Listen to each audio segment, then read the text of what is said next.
نحمده ونصلي ونسلم على رسوله النبي الكريم أما بعد فأعوذ بالله من الشيطان الرجيم بسم الله الرحمن الرحيم الحمد لله فاطر السماوات والأرض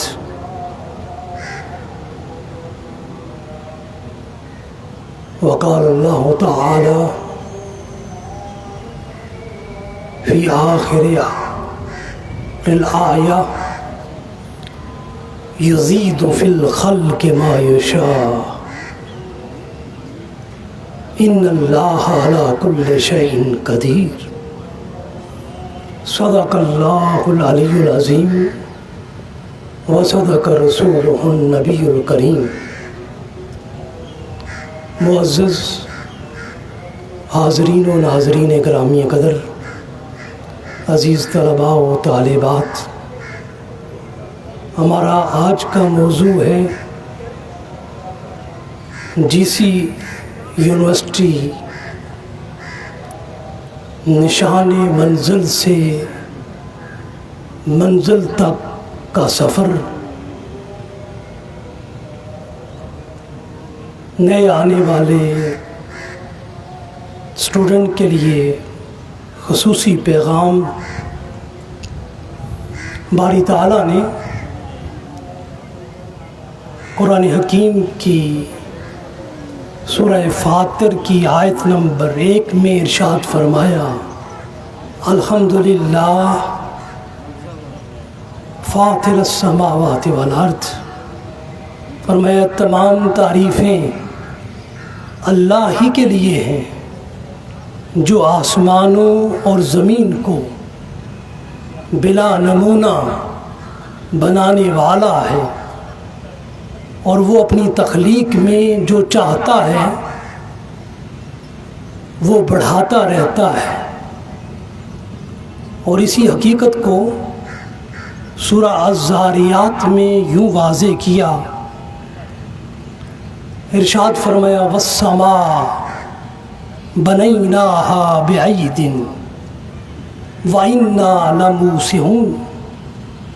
اور ہم نے آسمان کو طاقت و توانائی سے بنایا ہے، اور بلا شبہ ہم کائنات کو پھیلاتے جا رہے ہیں۔ یہ آیہ کریمہ اس حقیقت کو منکشف کر رہی ہے کہ اس کائنات کو اللہ رب العزت نے اپنی قوت اور اپنی قدرت سے تخلیق کیا ہے، اور یہ کائنات اسی کے مسلسل عمل تخلیق سے پھیلتی جا رہی ہے۔ کائنات کی وسعت پذیری اور ہر سمت اس کا پھیلنا اور مسلسل اس کا بڑھنا وَإِنَّا لَمُوسِعُونَ کے تحت اس کائنات کی شناخت اور پہچان بن گیا ہے۔ اور قرآن حکیم کائنات کی وسعت پذیری کے عمل کو جدت و تخلیق کائنات کا تسلسل قرار دیتا ہے۔ اس لیے سورہ نحل میں ارشاد فرمایا وَيَخْلُقُ مَا لَا تَعْلَمُونَ، اور وہ پیدا فرماتا جا رہا ہے جسے تم نہیں جانتے ہو۔ حاضرین و ناظرین گرامی قدر، آج سائنسدان اس بات پر حیرت زدہ ہیں کہ آج سے 1400 سال قبل کائنات کے مجرد ہونے اور غیر متحرک ہونے کا نظریہ ایک مسلمہ حقیقت کی حیثیت رکھتا تھا، جبکہ قرآن نے اس زمانے میں اپنے زمانہ نزول میں علم فلکی طبیعیات، ایسٹرو فزکس اور علم تخلیقات کوسمولوجی کا یہ جدید نظریہ پیش کر دیا تھا کہ یہ کائنات جامد نہیں ہے، متحرک ہے۔ باوجود اس کے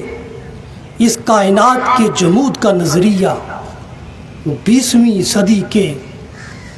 اوائل تک دنیا میں قائم رہا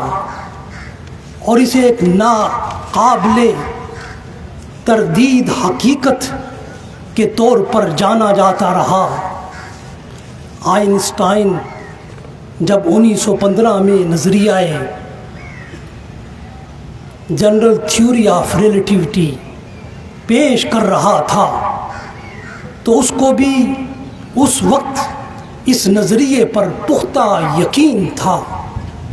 1922 میں پہلی مرتبہ اس کائنات کی مسلسل وسعت پذیری کا نظریہ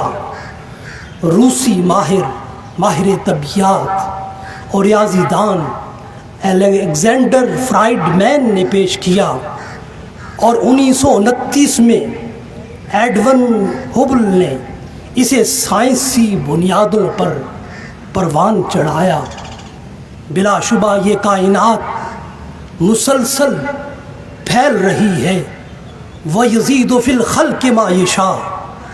وَيَخْلُقُ مَا لَا تَعْلَمُونَ وَإِنَّا لَمُوسِعُونَ کا عمل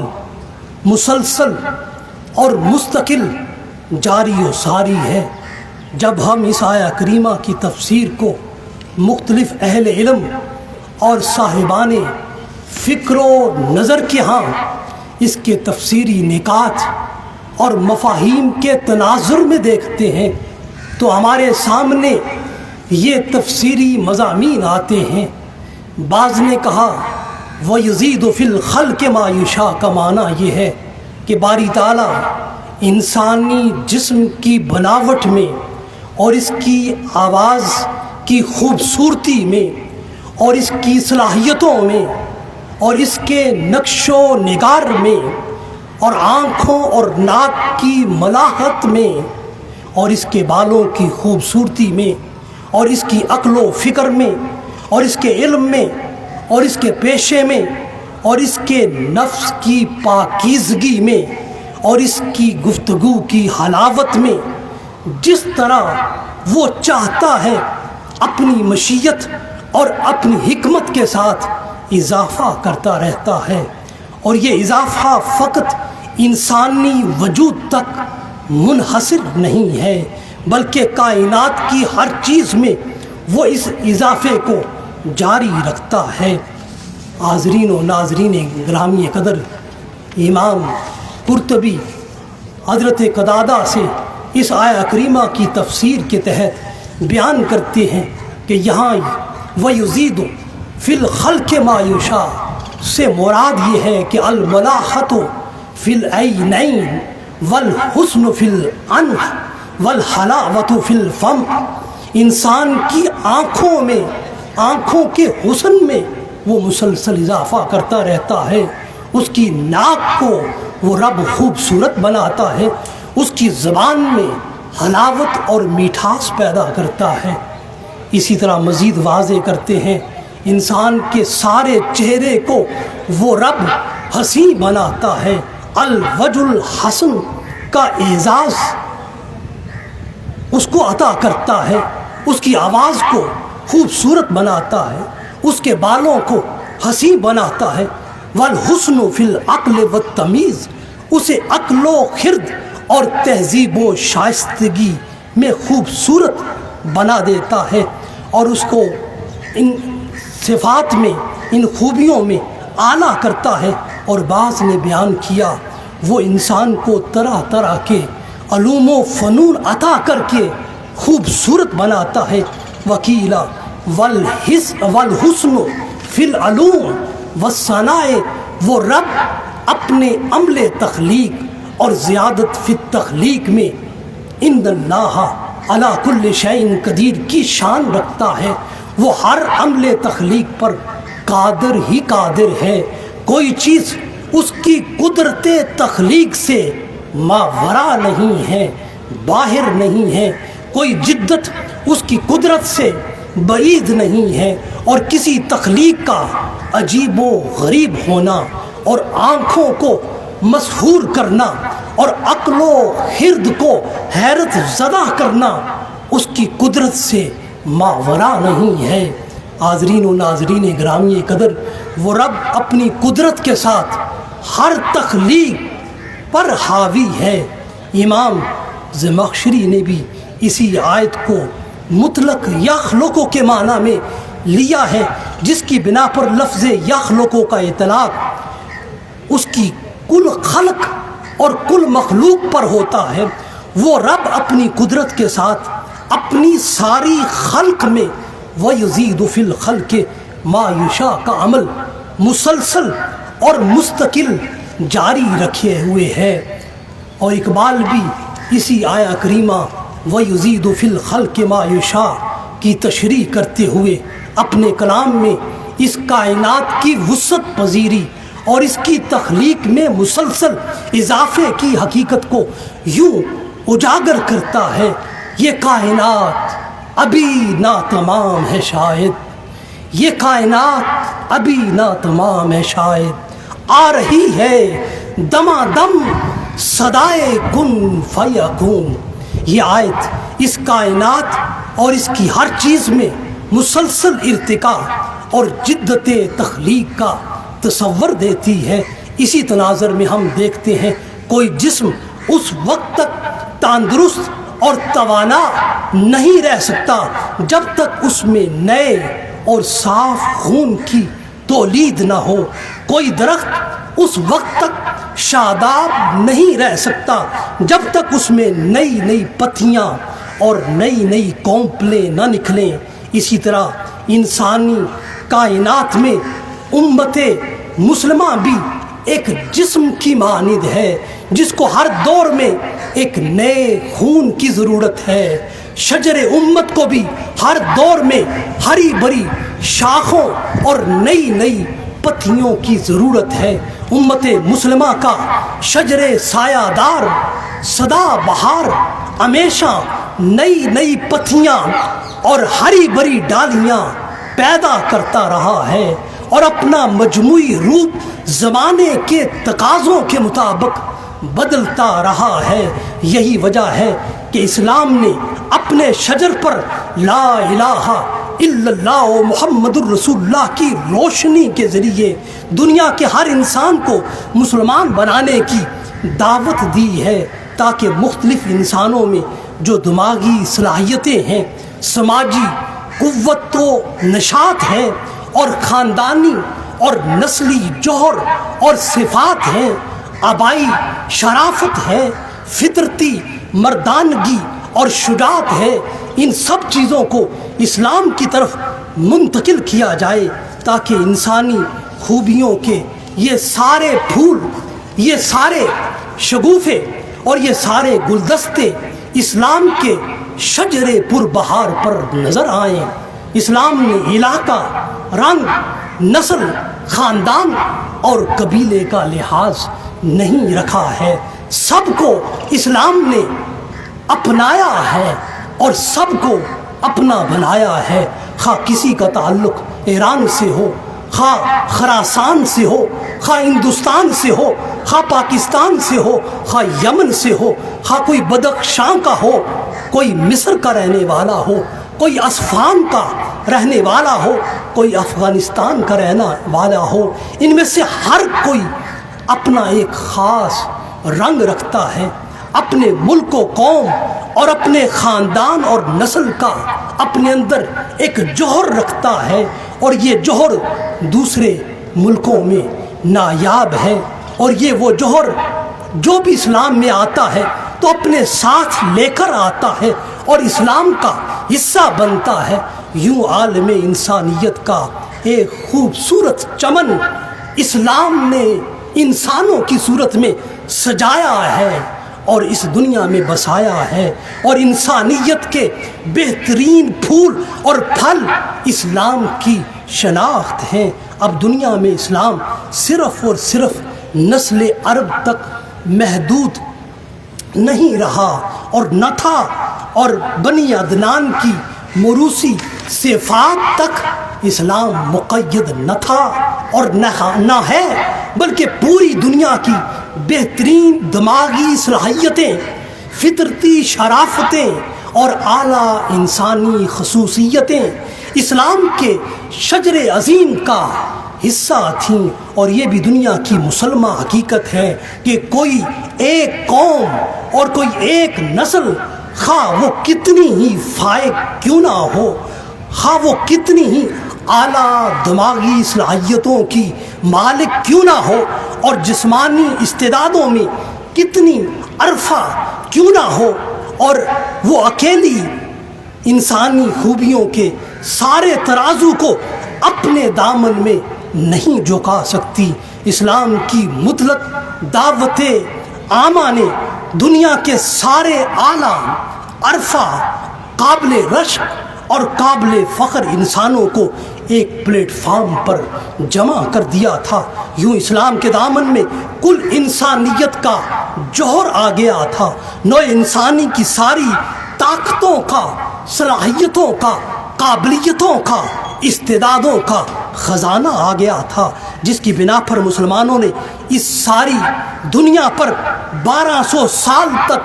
3 برے اعظموں تک پر مسلسل اپنی حکومت کی ہے۔ حاضرین و ناظرین گرامی قدر، رسول اللہ صلی اللہ علیہ وآلہ وسلم نے نسل اور قوم کے پرستاروں کو باور کروایا اور ان کو سمجھایا، جو اپنی قوم کو خدا کی منتخب کردہ قوم سمجھ کر سب فضیلتیں اپنے دامن میں مقید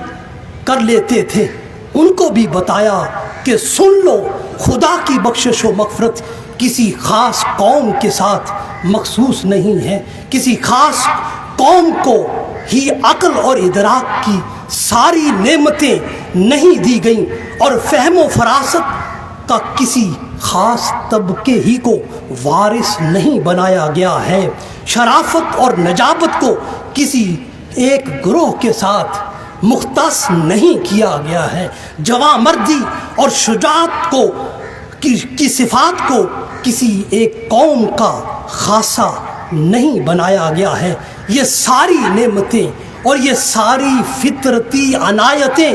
رب کی سب خلق کے لیے ہیں، اور یہ ساری خصوصیات تمام نوع انسانی میں پھیلی ہوئی ہیں۔ باری تعالیٰ نے یہ ساری خصوصیات اور امتیازات مخلوق کو بڑی فیاضی کے ساتھ یہ سب کچھ عطا کیا ہے، اور ان پر کسی قوم یا خاندان کا کوئی اجارہ نہیں ہے۔ جس طرح سونے اور چاندی کی کانیں ساری دنیا میں پائی جاتی ہیں، اور یہ انسانوں کے بس کی بات نہیں ہے کہ ان چیزوں اور نعمتوں کو اپنے ملک اور اپنے خطے اور اپنے علاقے کے ساتھ مخصوص کر لیں، اسی طرح جوہر انسانیت کی کانیں اور انسانی صفات و کمالات کے خزینے بہت سے ملکوں میں اور ہر جگہ پر پائے جاتے ہیں۔ اس لیے فرمایا گیا الناس معادن کمعادن الذهب والفضہ، کہ انسان بھی سونے اور چاندی کی کانوں کی طرح ہیں۔ یہ کانیں بڑی قدیم ہیں، ہزاروں برس سے چلی آ رہی ہیں۔ یہ فطرتی کانیں ہیں، اس میں انسانوں کا، ان سونے اور چاندی کی کانوں میں انسانوں کا کوئی دخل نہیں ہے۔ یہ بیش قیمت ہیں، یہ انسانی حد بندیوں سے بے نیاز ہیں، یہ مخفی ہیں، یہ بغیر کسی خدمت و محنت اور تہذیب و تنظیم کے مٹی سے ملی ہوئی ہے، اور اپنی قیمتی وجود کے ساتھ یہ دنیا میں متعارف ہیں، اور ان کانوں کی بنی ہوئی چیزیں اور یہ ان کا خام مواد بازار اور صرافہ کے پاس موتیوں کے تول تلتا ہے، اس لیے کہ یہ سونے اور چاندی کی کانیں یہ اپنا خود ایک بہاؤ رکھتی ہیں، اپنی ایک اہمیت رکھتی ہیں۔ ان کانوں کو مذہبی عقیدے کا کوئی مسئلہ نہیں ہے، اور نہ ہی ان کا کوئی مذہب اور کوئی ملت ہوتی ہے۔ سونا ہر صورت میں سونا ہے، چاندی ہر صورت میں چاندی ہے۔ اگر یہ کافر کے ہاتھ لگے یا مسلمان کے ہاتھ میں آئیں تو ان کی اپنی قیمت ہے۔ سونے کی قیمت کافر اور مسلمان سب کے پاس یکساں ہیں، ہیرے کے دام سب کے پاس اور سب کے ہاں برابر اور یکساں رہتے ہیں، اگرچہ کوئی جوہری میلا کچیلا لباس ہی کیوں نہ رکھتا ہو، یا اس کے برعکس وہ صاف ستھرا اور معذب ہی کیوں نہ ہو، سونے کی قیمت میں اس جوہری کی وجہ سے کوئی فرق نہیں پڑتا ہے۔ حاضرین و ناظرین گرامی قدر، اسی طرح چراغ کا کام ہر جگہ کو روشن کرنا ہے، خواہ وہ جگہ کسی بڑیا کی جھونپڑی ہو یا کسی بادشاہ کا محل ہو، چراغ ہر جگہ اپنا کام کرتا ہے۔ اسی طرح اچھا انسان ہر جگہ اچھا ہوتا ہے، برا انسان ہر جگہ برا ہوتا ہے۔ اس لیے رسول اللہ صلی اللہ علیہ وآلہ وسلم نے فرمایا، فَخَيَارُهُمْ فِي الْجَاهِلِيَّةِ خَيَارُهُمْ فِي الْإِسْلَامِ، جو زمانہ جاہلیت میں اچھے تھے وہ زمانہ اسلام میں بھی اچھے ہیں۔ اگر کسی کو زمانہ جاہلیت میں ذہانت و ذکاوت، فہم و فراست کی صفت حاصل تھی، اس کو اسلام سے وابستہ ہو کر بھی یہ صفات اور زیادہ حاصل ہوں گی۔ جو زمانہ جاہلیت میں غیرت و اہمیت اور قوت و شجاعت میں ممتاز تھا، وہ زمانہ اسلام میں بھی پیکر غیرت اور مجسم شجاعت ہوگا۔ اسلام تو اعلیٰ خوبیوں کو مزید نمایاں کرتا ہے اور ان کو مزید ترقی دیتا ہے۔ اسلام ان صفات میں اعتدال و توازن پیدا کرتا ہے۔ سونے کو اگر صاف کر کے رگڑ کر چمکا کر اس کو زیور کی صورت میں ڈال لیا جائے تو اس کی قدر و قیمت اور زیادہ ہو جاتی ہے۔ اسلام نے بھی ایسا ہی کیا ہے۔ رسول اللہ صلی اللہ علیہ وسلم کے اس ارشاد کا مطلب بھی یہی ہے، فَخَيَارُهُمْ فِي الْجَاهِلِيَّةِ خَيَارُهُمْ فِي الْإِسْلَامِ اِذَا فَاقِهُ فِي الدِّينِ، جو ان میں زمانہ جاہلیت میں بہترین تھے وہ زمانہ اسلام میں بھی بہترین ہیں، بشرطے کہ وہ دین میں فقاہت حاصل کر لیں۔ حاضرین و ناظرین گرامی قدر، سیدنا صدیق اکبر اسلام سے پہلے بھی سچائی، نرم دلی، معاملہ فہمی اور سلامت روی کی صفات رکھتے تھے۔ اسلام قبول کرنے کے بعد اسلام نے ان کی ان صفات کو بہت زیادہ جلا بخشی اور انہی صفات کی بنا پر وہ صدیق اکبر بن گئے۔ ان کی آنکھوں میں نمی اور دل میں محبت کی گرمی تو پہلے سے موجود تھی۔ اللہ اور اس کے رسول کی محبت نے ان کی ذاتی محبت کو ایک نمایاں مقام عطا کر دیا اور ان کو پروانہ بنا کر شمع رسالت پر نثار ہونا سکھا دیا۔ اسی طرح حضرت عمر فاروق رضی اللہ تعالیٰ عنہ دلیر تھے، بے باک تھے، طبیعت کے جری اور ارادے کے قوی تھے۔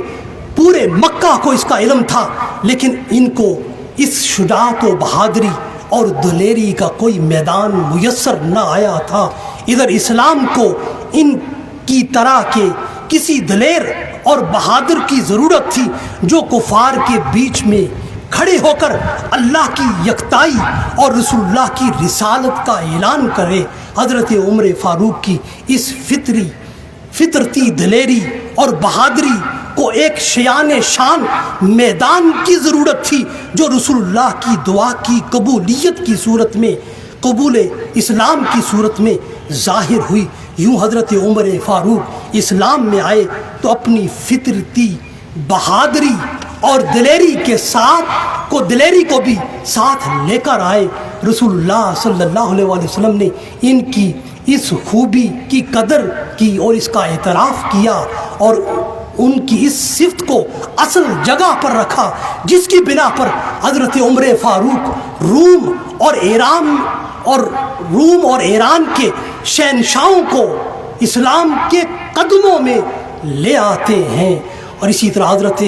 عثمان بن عفان جو اپنی طبیعت میں صفت سخاوت کو رکھتے تھے، جب اسلام میں آئے تو اسلام نے ان کی اس صفت کو اتنا زیادہ فروغ دیا کہ ان کو دولت اور ثروت اور مال کو اللہ کی راہ میں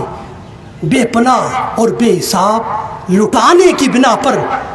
ان کو سخاوت عظیمہ کی بنا پر عثمان غنی بنا دیا، اور ہر موقع پر ان کی سخاوت سب سے بڑھ کر ہوتی تھی۔ اسی طرح حضرت علی شیر خدا رضی اللہ تعالی عنہ اپنی خاندانی نسب اور وراثت میں علم اور شجاعت کی خوبیاں لے کر اسلام کے دامن میں آئے تو رسول اللہ صلی اللہ علیہ وسلم کی نگاہ کرم نے ان کو شجاعت میں اسد اللہ بنا دیا، اور علم کے باب میں ان کو یہ اعزاز بخشا، انا مدینۃ العلم و علی بابوہا۔ حضرت خالد بن ولید اپنی فطرتی صلاحیتوں میں سپہ سالار تھے، جنگ کے فن میں بڑے صاحب کمال تھے، اور علم حرب میں مجتہدانہ درجہ رکھتے تھے۔ یہ اپنے اندر قائدانہ صلاحیت اور رہبرانہ قابلیت رکھتے تھے، حاضر دماغی اور حالات کی مکمل سوجھ بوجھ کی صفت رکھتے تھے۔ اسی خوبی کی بنا پر انہوں نے غزوہ احد میں مسلمانوں کی جیتی ہوئی جنگ کا نقشہ بدل دیا تھا۔ یہ موقع شناسی میں مہارت رکھتے تھے، ذہانت میں اعلیٰ درجہ رکھتے تھے،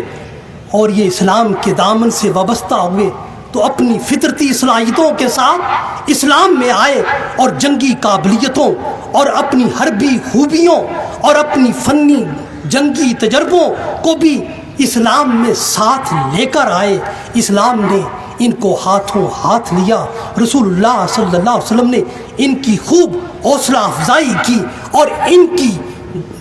بہادری پر، شجاعت پر اور میدان جنگ میں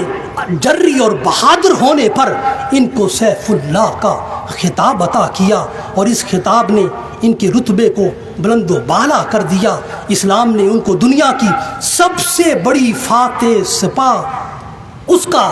قائد بنایا اور یرموک کا فاتح بنایا۔ اکرمہ بن ابی جہل نے عربی نخوت اپنے خون میں پائی تھی، اور ضد و انکار کی میراث اپنے باپ ابو جہل سے لی تھی۔ یہ پہلے اسلام اور پیغمبر اسلام کا جانی دشمن تھا، مگر جب اس کی زندگی کا رخ بدلا تو یہ یرموک کے میدان میں ڈٹ گیا، جبکہ دیگر مجاہدین کے قدم اکھڑ گئے تھے اور دشمن کا بڑا ریلا آیا تو اس نے للکار کر دشمن سے کہا، عقل کے دشمنوں، اسلام کی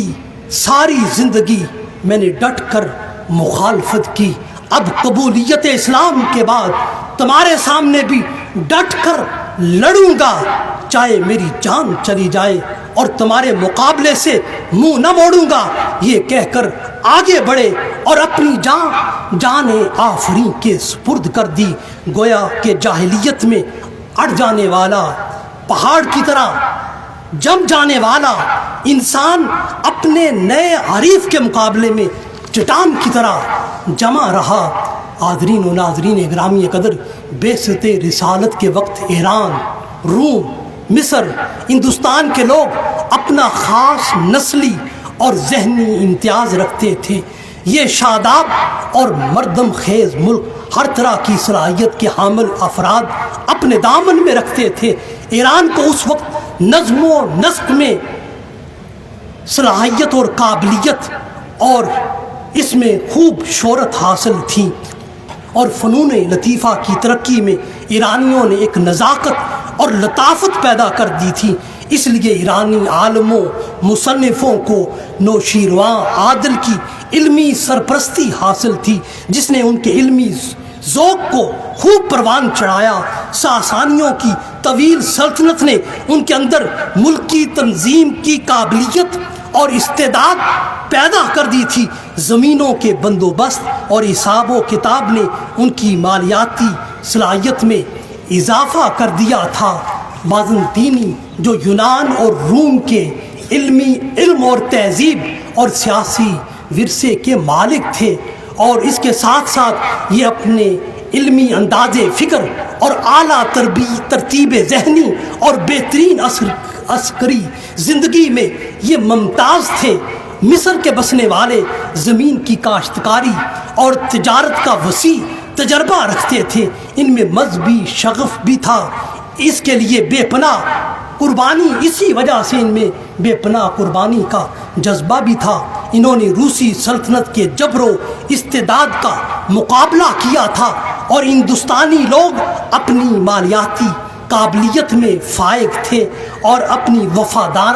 وفادارانہ خصلت میں نمایاں اور ممتاز تھے۔ اسلام اور مسلمانوں نے ان سب ملکوں کے انسانی اور قدرتی خزانوں سے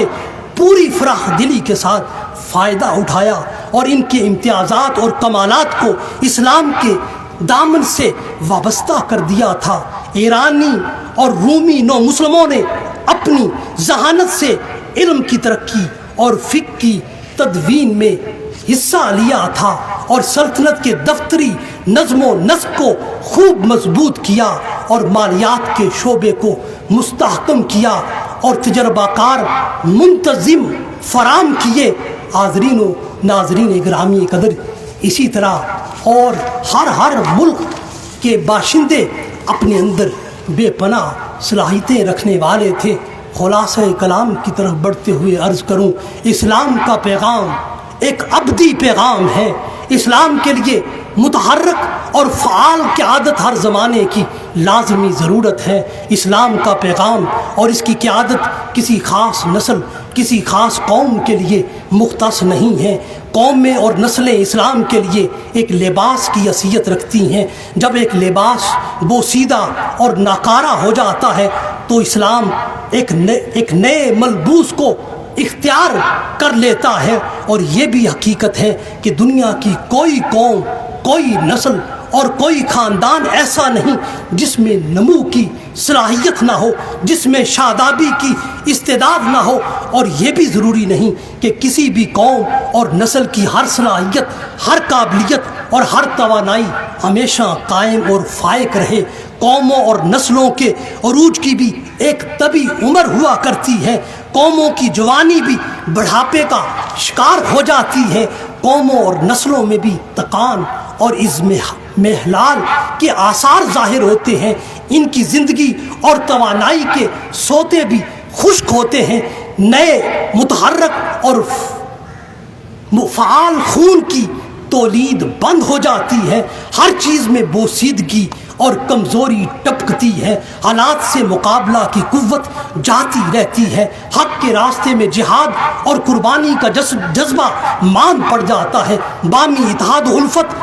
غارت ہو جاتا ہے۔ دشمن کے خلاف جوش و حمیت مر جاتا ہے۔ بامی نفرت و عداوت بے قابو ہو جاتی ہے۔ ایسی قوم اور نسل اپنی زندگی کے اس مرحلے پر کسی اعلیٰ کام کے لائق نہیں رہتی۔ اس کی ہمت اور عزیمت مر جاتی ہے۔ اس کی قلبی اور روحانی اور ذہنی قوت مفلوج ہو جاتی ہے۔ ان حالات میں باری تعالیٰ اسلام کو کسی نئی قوم کی صورت میں تازہ لباس عطا کر دیتا ہے، جس کا ذکر قرآن یوں کرتا ہے، یا ایھا الذین آمنوا من یرتد منکم عن دینہ فسوف یاتی اللہ بقوم یحبہم ویحبونہ اذلۃ علی المؤمنین اعزۃ علی الکافرین یجاہدون فی سبیل اللہ ولا یخافون لومۃ لائم ذلک فضل اللہ یؤتیہ من یشاء واللہ واسع علیم۔ اے ایمان والو، تم میں جو کوئی اپنے دین سے پھرے گا تو ان قریب اللہ ایسی قوم کو لے آئے گا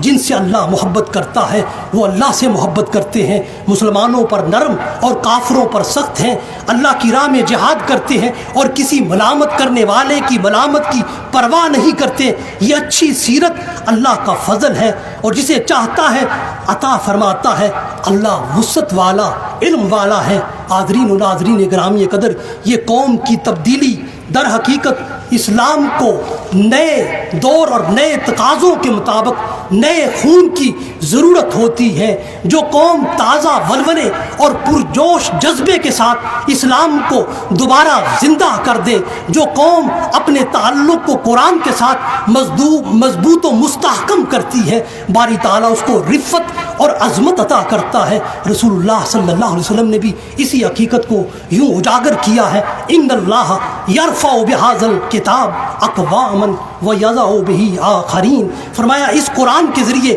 باری تعالیٰ بہت سی اقوام کو رفت دیتا ہے۔ جو اقوام اس قرآن پر عمل کو ترک کر دیتی ہیں وہ زوال کا شکار ہو جاتی ہیں۔ حاضرین و ناظرین گرامی قدر، تاریخ اسلام کا ہم مشاہدہ اور تجزیہ کرتے ہیں کہ جب اسلام کے حاملین میں ذوف و اضمحلال پیدا ہوا اور اسلام سے ان کی لا تعلقی ہوئی اور جہاد اور سرفروشی کا جذبہ مان پڑا، دنیاوی زندگی کی چمک دمک نے ان کو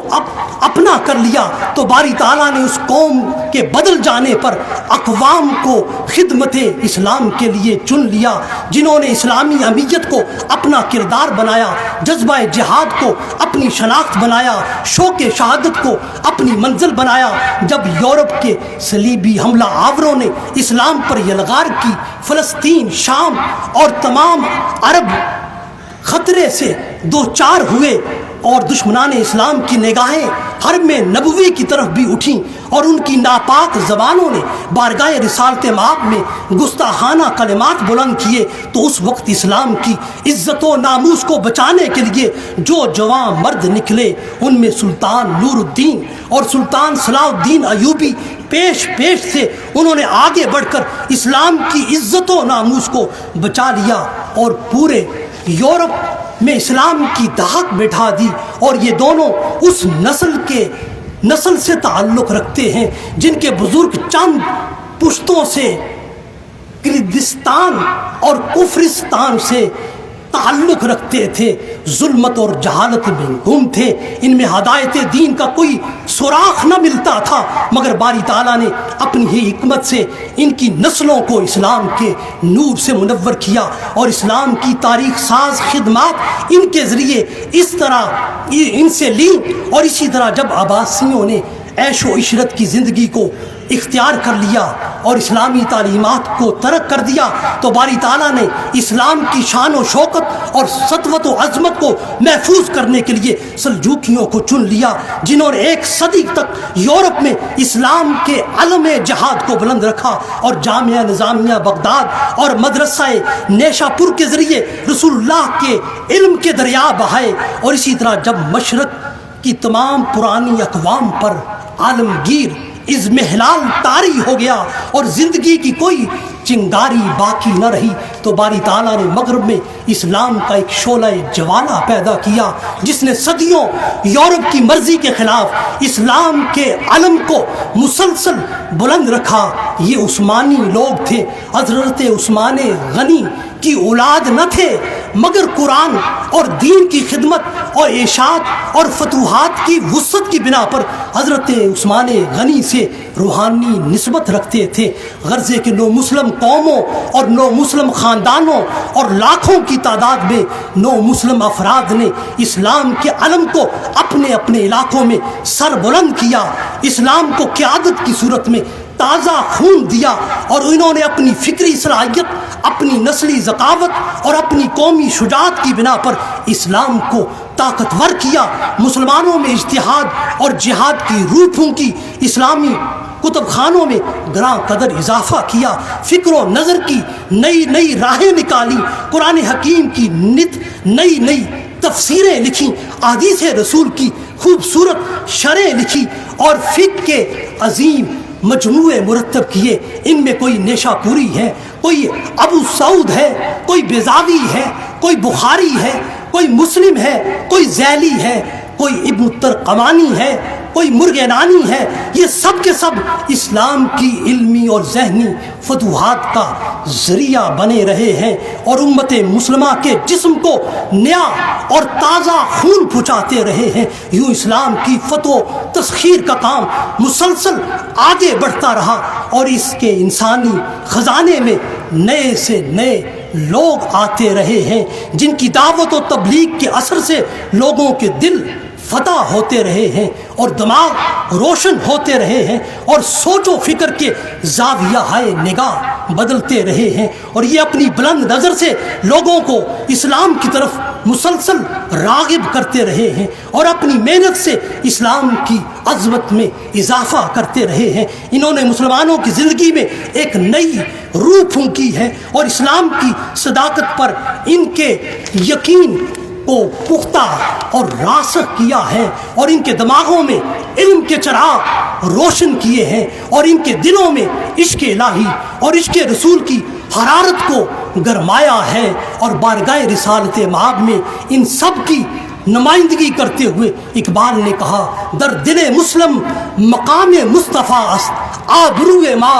ز نام مصطفیٰ است۔ امت مسلمہ کے ہر تعلیمی ادارے کا حاضرین و ناظرین گرامی قدر یہ فرض ہے، یہ پہلا اور آخری فرض ہے کہ امت مسلمہ کو ہر دور کے اندر ایک تازہ خون رکھنے والی،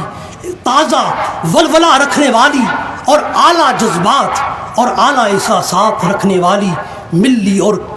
قومی قیادت ہر ادارہ فراہم کرے۔ تمام تعلیمی ادارے صرف ڈگری یافتہ افراد پیدا نہ کریں بلکہ قیادت ساز شخصیات تیار کریں، جن کے ہاتھوں میں قوم کا روشن مستقبل ہو، جو قوم کی آس اور امید ہوں، اور جو ملت کی ناؤ کو ساحل مراد تک پہنچا دیں، جو قوم کو دنیا کی عظیم قوم بنا دیں۔ جس یونیورسٹی میں نئے آنے والے طلباء و طالبات، تمام اسٹوڈنٹ کو محترم وائس چانسلر صاحب، تمام فیکلٹی اور تمام سٹاف اور تمام شعبہ جات کی طرف سے ہم خوش آمدید کہتے ہیں، مرحبا مرحبا کہتے ہیں، ویلکم ویلکم کہتے ہیں، اور جس یونیورسٹی کا یہ موٹو ہمیشہ وہ اپنے سامنے رکھیں، کرج ٹو نو، علم کے سیکھنے، سکھانے اور پھیلانے کو اپنا فرض